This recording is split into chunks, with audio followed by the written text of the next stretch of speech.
What's good, YouTube? We back again with another reaction video. The first one was kind of lame. We finna see if the second one is any better.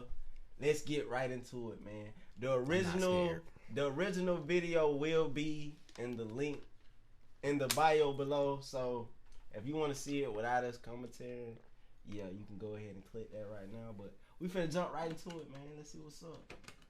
Let's see what they got my nigga Elmo out here doing. Dog. Number 15. Elmo goes insane. Kill James. That's what a talking Elmo doll began to say at random one day in Lithia, Florida. The mother was changing the batteries for her toddler's toy when she noticed that it was saying her son's name and instructing him to die. The Elmo Knows Your Name doll is supposed to plug into the computer, learn your child's name, and say hi. It is definitely not supposed to learn the urge to kill. Fisher-Price manufactures the dolls. They can offer no explanation as to why this one Elmo doll is bent on wanting to kill James. Kill James? Kill James? They asked the family to return the doll so that it can be studied and better understood. By this point, young James had begun to repeat the phrase himself. Number 14. Apologizing to Australia. Ayers Rock is a famous natural landmark in Australia that brings in 250,000 visitors from across the world each year. It is also home to the native Aboriginal population, otherwise known as Bushmen. Unfortunately, a lot of people want to disrespect the sacred site by taking a piece of rock back home with them. And when I say unfortunately, I mean for the tourists and not for the local tribes. That's because every year, hundreds of apologetic tourists mail their stolen rock fragments back to Australia. As their letters show, a large portion of them say they have been cursed with bad luck ever since they brought the souvenir back. Complaints of family deaths, divorces and illnesses are the top 3 common side effects of removing the rock from their natural habitat. By mailing the rocks back, cursed tourists hope they can reverse the damage that they have so foolishly brought upon themselves. Even though the natives tell them not to take in the first place, tourists have been ignoring them since the 1970s. Some people just have to learn the hard way. Number 13. Curse of the Irish. Australia is not the only place with cursed rocks. The Blarney Stone in Ireland is known to bring good luck to anyone who kisses it, but this logic does not apply to the rest of the castle. If you want to take a piece of the Blarney Castle home with you, you'll get a curse instead. Much like Ayers Rock, regretful tourists often mail their stolen stone fragments back to Ireland with letters of apology explaining how they have been cursed. One of these people is Linda Kelly from South Carolina. She explains that she bought a rock from Blarney Castle at a yard sale for $1. Its previous owner was a priest who had died alone and in misery. When she took the rock home, her life changed immediately, and not for the better. First, Kelly felt extremely depressed for no explainable reason at all. She also had employment problems right away, even though she was usually excellent at her job. Soon, she started hanging around the house all the time and could not seem to even move. When she received a huge late notice in the mail for a bill she knew she had already paid, she decided to mail the stolen piece of the Blarney Castle back to Ireland. She started to feel better right away and knew she made the right decision. Otherwise, Kelly was sure that she would have ended up like the unlucky priest before her. Number 12. The worst phone number in the world. While this one is technically not a physical object, it is still cursed and brings bad luck to all those who come across it. I'm talking about a mobile phone number that is so dangerous, nobody in the world will accept it. That's because every single person who has been given this phone number, 0888 888 888, has died. Hell Vladimir Grashnov was the first to go in 2001. This CEO of a Bulgarian company called Mobitel died of cancer when he was only 48. Next was a Bulgarian crime mafia boss named Konstantin Dimitrov. He was given the cursed number and was killed by a hitman at a restaurant soon after.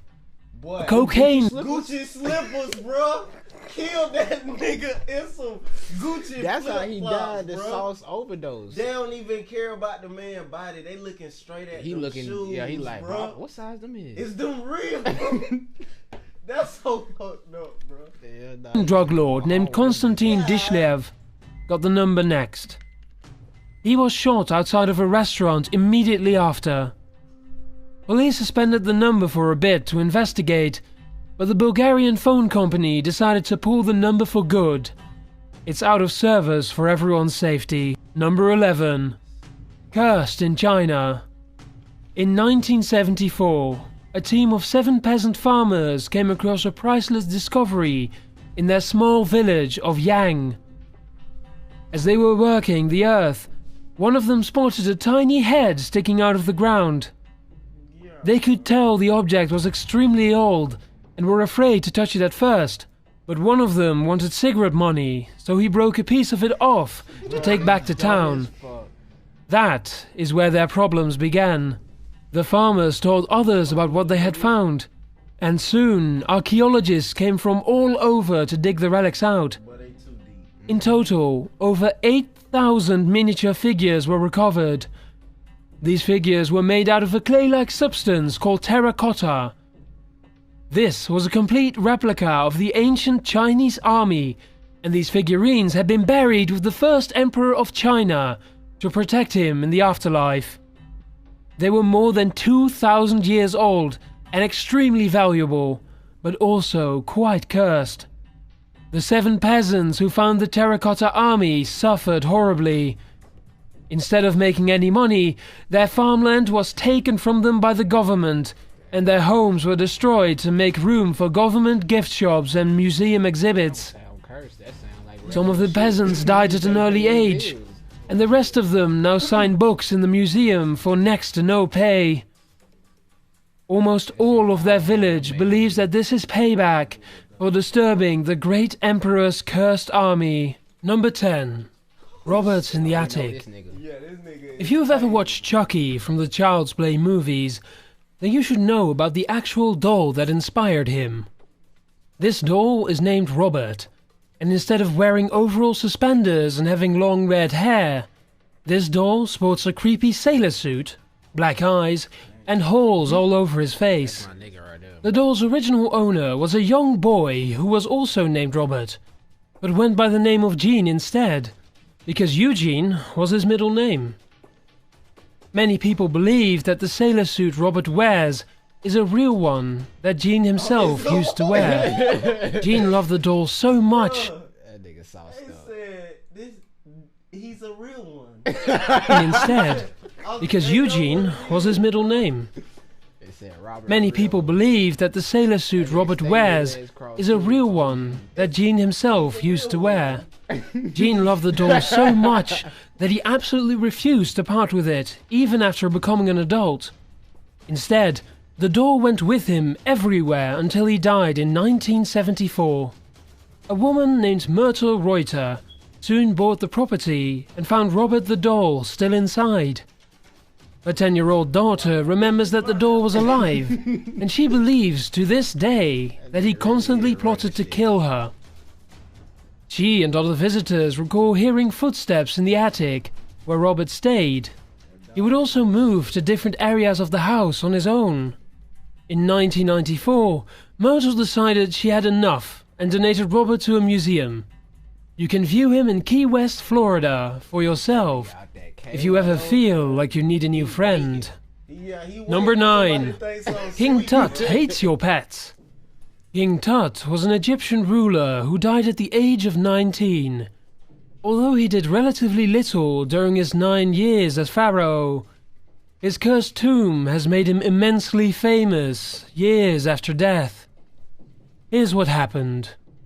British explorers seem to love sticking their noses in the most haunted places of the world, and in 1891, Howard Carter figured he would continue the trend. He went to Egypt and poked around there for almost 3 decades, until he finally came across Tut's tomb in the early 1920s. You would think that they opened the coffin and there Tut was, but that's not exactly what happened. First, they opened the coffin and found a smaller coffin inside. Inside of that was an even smaller coffin. And inside of that was a third coffin that was made of gold. King Tut was inside. Lord Carnarvon accompanied Howard to the tomb and was responsible for funding the excavation. All of his pets died and he himself died of a mosquito bite shortly thereafter. The technician who x-rayed King Tut died as well. King Tut was inside. Lord Carnarvon accompanied Howard to the tomb and was responsible for funding the excavation. All of his pets died and he himself died of a mosquito bite shortly thereafter. The technician who x-rayed King Tut died as well. A wealthy visitor who wanted to see the tomb died, and another member of Howard's team is thought to have somehow died of arsenic poisoning. Howard himself did not die, but it is said that a cobra ate his pet canary on the same day that he found the tomb. Number 8. Donna's doll. Donna was turning 28 years old and was going to school as a nursing student in the year 1970. Her mother got her a Raggedy Ann doll to keep her company while she was away at college. It would soon prove to become the worst gift she had ever received.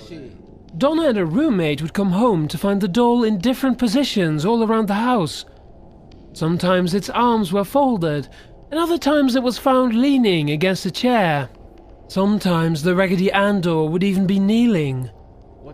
If you've ever seen a Raggedy Ann doll before, you'd know that it was impossible for Donna to put the doll in a kneeling position without it falling over. So they really had no idea what to make of this. Things only continued to get worse. Somebody started leaving short messages around the house that said things like, "Help us." Her roommate's fiancé claimed to have been attacked by the doll on 2 separate occasions.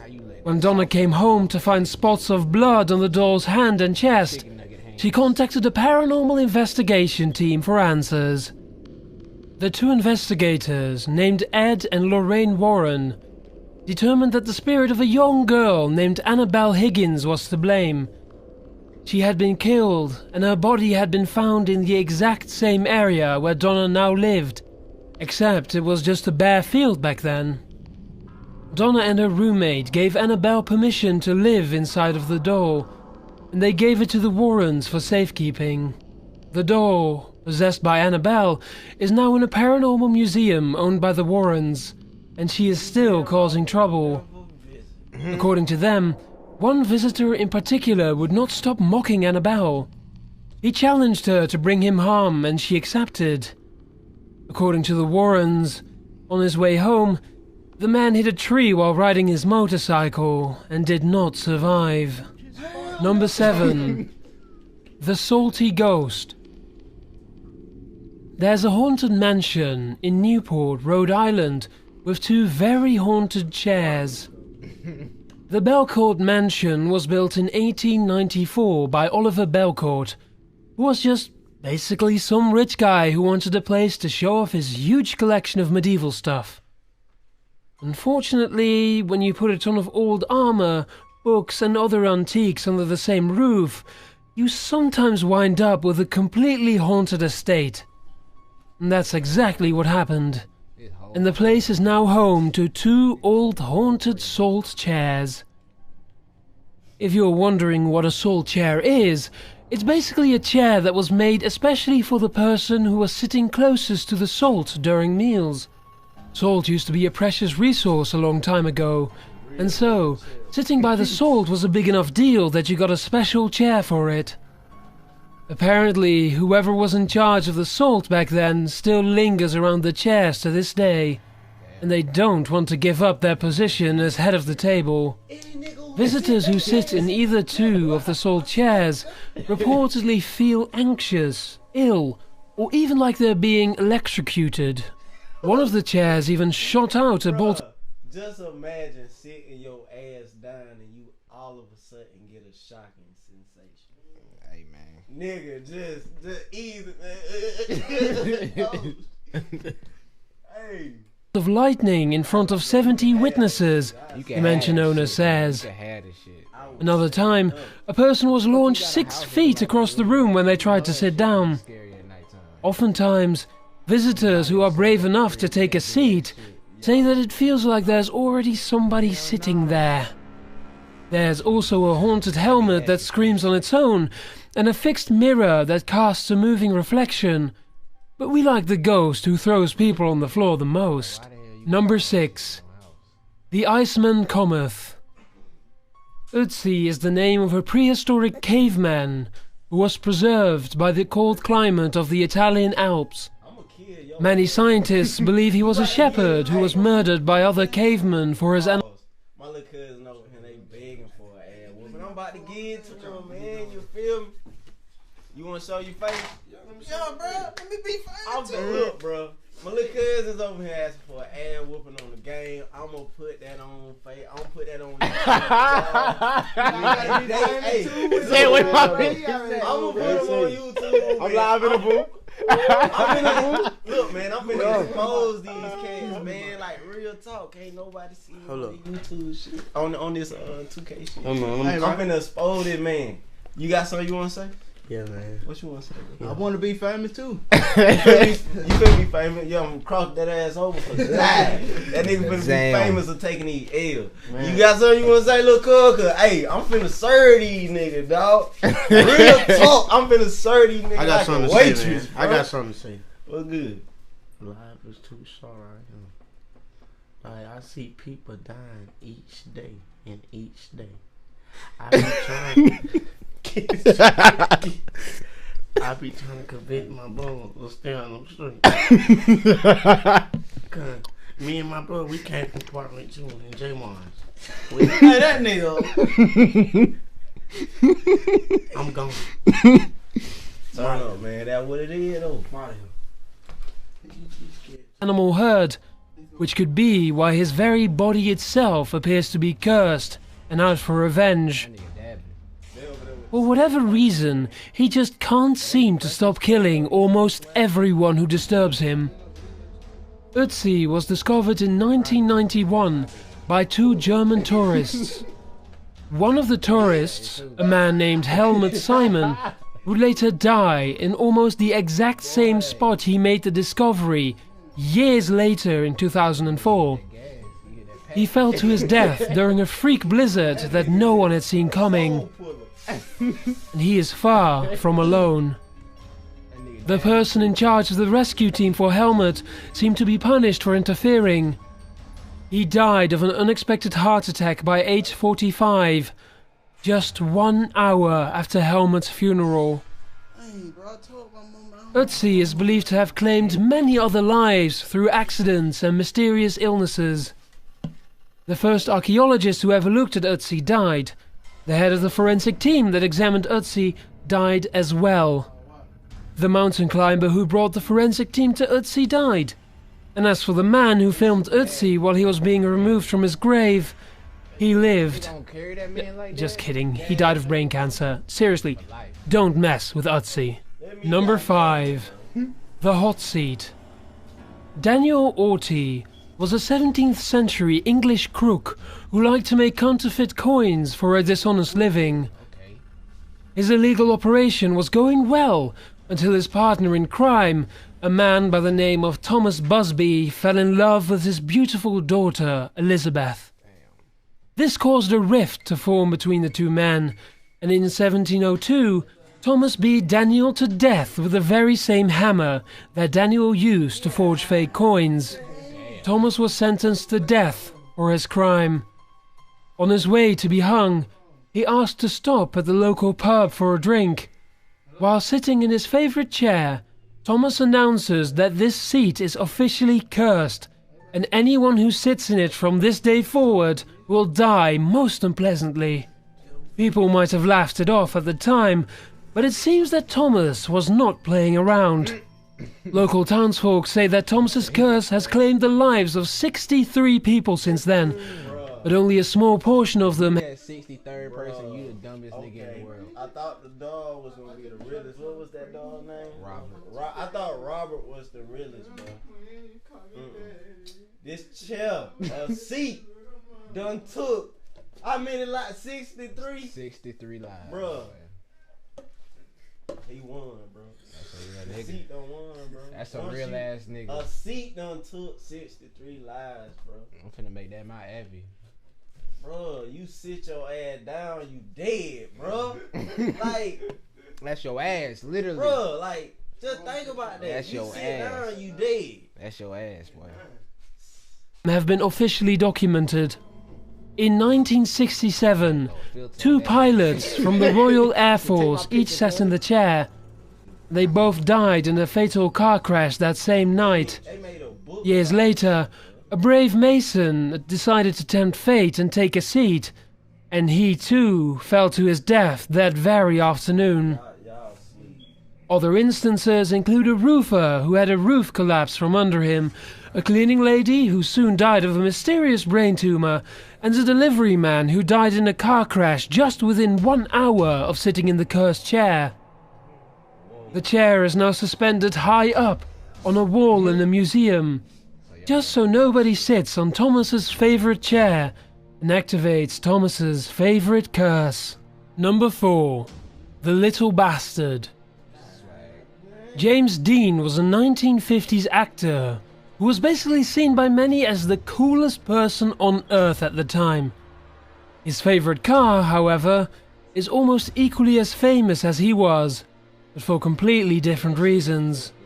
James Dean's souped-up Porsche 5050 Spider was nicknamed Little Bastard because it looked like one mean car on the road, Why y'all call it but even when it was off the road, it was still in trouble. When James Dean had the car in the shop to get it upgraded, for example, the car jumped off the trailer and broke the mechanic's leg. One day, So a car jumped out the trailer, bro? They just making up shit, man. The car jumping now, bro? Jumping, not the Y'all jump. reach, Guinness, man. who is the same guy that played Obi-Wan in the Star Wars movies, was hanging out with James Dean. He told Dean that he would be dead in that car within a week. And sure enough, Dean wrecked 7 days later in a fatal accident. But his car wasn't through with humanity yet. The same mechanic who had his leg crushed later sold some of the parts from James Dean's car. He sold the engine and drivetrain to 2 race car drivers, and they each had 2 separate accidents in the same race. One overturned their vehicle and seriously injured himself. The other hit a tree and died. Both of Little Bastard's tires were sold too, and they both blew out at the exact same time, nearly costing the driver their life. Then, thieves broke into the mechanic's garage one day to try and steal car parts. When they came across Dean's car, they both seriously injured themselves. One managed to rip their arm wide open. Number 3. No Hope for You.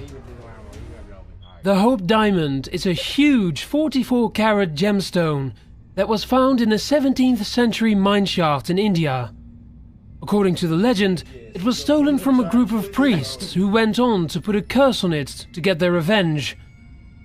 Ever since then, anyone who possesses the diamond, from historic figures of royalty to simple mailmen, have experienced great misfortune. King Louis XIV bought the gemstone and soon died. Wait, Ferragamo, Gucci, Louis Vuitton, Kane. Look at his face. He like, yeah, I'm the The shit. fade is killing them, bro. Look Look at smell bro. something stinking as me because I'm the shit. the chain itself. That nigga, bro, I'm finna take Bruh. his swag for real though. You gonna see Player, me. bro. That nigga Died of gangrene. player, bro. All of his biological children also died except for one. One of his assistants wore the Hope Diamond for a special event, A little while later, this assistant was exiled from the country. Why is these niggas swagged up, Another bro? level. Bro, look at this, bro. These niggas This is, nigga got what's that on around his neck? bro. Is that a bib? We don't know nothing about this style. Like they was really swagged up, man. Louis XVI was given the Hope Diamond and he supposedly let his wife wear it. She was the Queen of France, Marie Antoinette, who would later have her head chopped off during the French Revolution. The list of people who died or were injured while owning the Hope Diamond goes on and on. A Dutch jeweler was killed by his son. A Greek dealer drove off a cliff and killed himself and his entire family. A rich woman had her entire family die off one by one, and even the poor delivery man wasn't spared.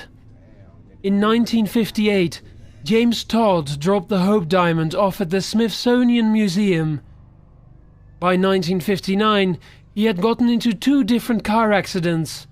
One crushed his leg, and the other gave him a head injury. His wife died, his dog died, and half his house burned down. Number 2. India's Dark Secret. The Hope Diamond is not the only cursed gem from India. The Delhi Purple Sapphire was first recovered from the Temple of Indra by British explorers in 1857. Always exploring. In the Hindu religion, Indra is the most powerful god of them all, and as everyone soon found out, also probably the last god you'd ever want to anger. An Englishman named Colonel W. Ferris brought the gem back with him. Soon afterwards, everyone in his family had health issues and lost their money. When a family friend held on to the Delhi Purple Sapphire for a bit, they committed suicide. Over 30 years after its discovery, a writer named Edward Heron Allen eventually acquired the gem. He was not a superstitious man in the slightest, but after experiencing a rash of bad luck, he passed it on to his friends to see if the alleged curse would continue. One friend became extremely ill from a number of different health complications, and another friend, who was a singer, lost her voice forever. The gem seemed to go after a person's very livelihood, taking away whatever they enjoyed in life the most. By this point, Edward had seen enough of the gem's destructiveness, and he threw it into a canal to rid himself of it once and for all. Imagine his surprise when a gemstone dealer showed him the same Delhi Purple Sapphire that he had thrown in the canal shortly thereafter. It had found its way back to him. Edward bought the gem on the spot, though exactly why is unclear. Maybe he wanted to keep other people safe from its curse. Maybe he was accepting his fate. Either way, he eventually donated it to a museum because he was going to have a daughter and he wanted her nowhere near the thing. By the way, museum workers have suffered horrible health problems both times that the sapphire has been transported. Number 1. The Passion of the Curse. In 2004, Mel Gibson directed The Passion of the Christ, a movie which reenacts the biblical events leading up to the crucifixion of Christ and his resurrection. The movie received a lot of criticism for its touchy subject matter, and some people believe that God himself gave it 2 thumbs down by cursing the entire set. Mel Gibson chose Jim Caviezel to play Jesus Christ. During his role, all kinds of accidents happened to him. Jim got pneumonia, dislocated his shoulder, and even had a huge chunk of flesh taken out of him during the whipping scene. But then there's the lightning too. While filming one scene, lightning struck Jim straight in the head. When an assistant named John Michelini ran out to check on Jim, lightning struck him too. Unbelievably, this was the 3rd time that lightning had hit the set. John the assistant had been struck once before. During an interview with the Christian Broadcasting Network, Jim says that he knew lightning was going to hit him a full 4 seconds before he was struck. Something inside of him felt that it was coming. Hello everyone, it's Aim again, and thank you so much for watching another episode of Top 15s. I would really appreciate it if you would check out my YouTube channel and my podcast, Sinister Smile. You can find links to both in the description.